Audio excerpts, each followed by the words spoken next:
In my intervention this afternoon, I feel I was inspired by earlier discussions this morning, specifically one by Dr.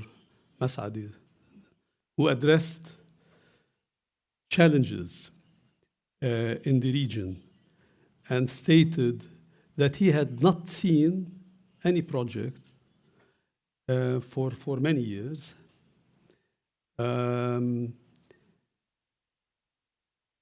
aiming at strategic cooperation to solve these challenges.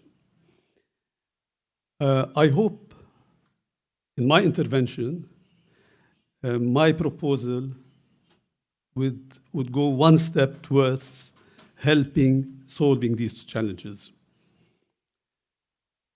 The challenges that confront the Arab world, which have been discussed by many speakers today, which include poverty, job creation, youth unemployment, empowering women, urban development, and so on, may be confronted by my proposal to build a knowledge economy by developing education, entrepreneurial access to finance, and information and communication technology platforms in the region.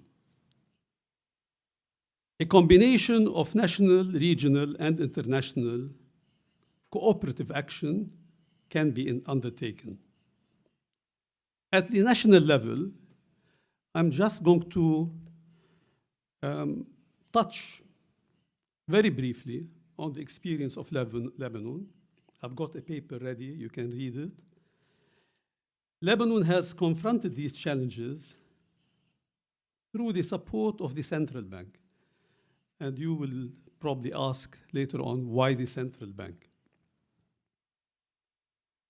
And we did that by working on amplifying one particular sector, a sector which we felt the country possesses strength.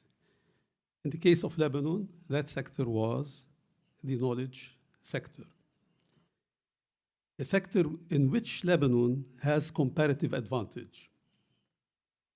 Similar policies can be implemented in the southern Mediterranean and other Arab countries, with emphasis on specific sectors in which each country has a forte, a strength, whether supported by the central bank or by government, or in the case of the recently launched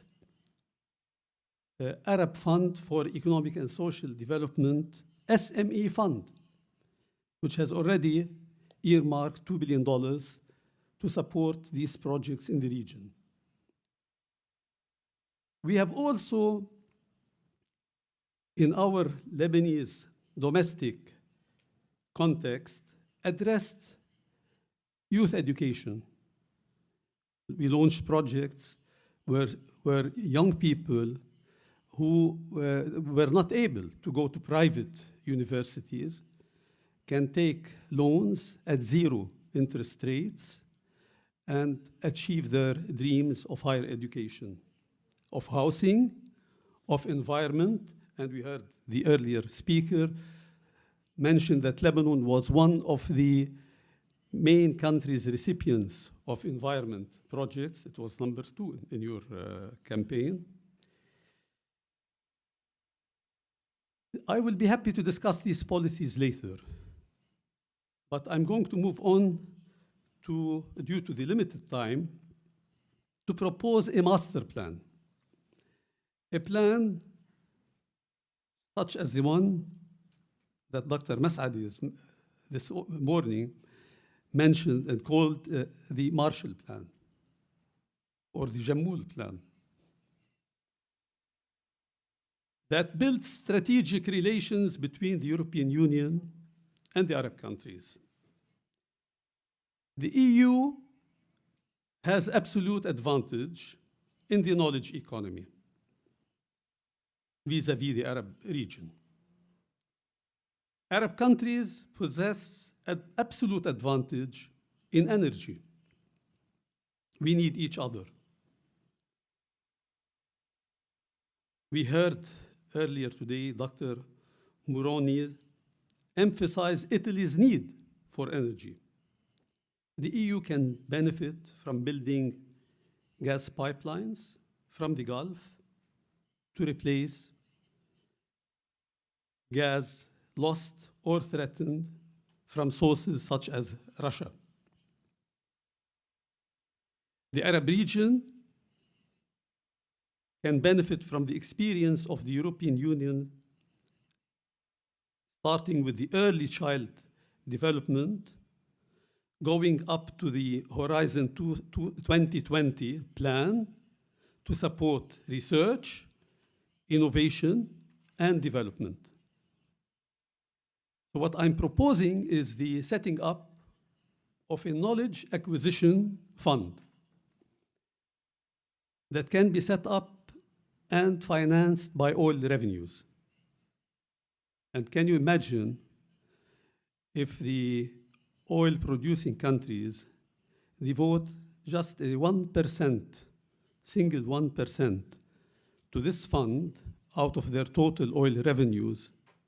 We will be talking about $7 billion a year devoted to a knowledge acquisition fund. This fund will help replace oil. And I'm not going to talk about the politics which we heard this morning and the Arab Spring. Replace oil, which is an exhaustible resource, by a renewable resource, which is knowledge. I would like to suggest the Mediterranean Gulf Forum to call for an EU-Arab forum which might bring along institutions such as the European Investment Bank from one side and the Arab Fund for Economic and Social Development and other institutions to explore modalities of energy for knowledge cooperation. And thank you.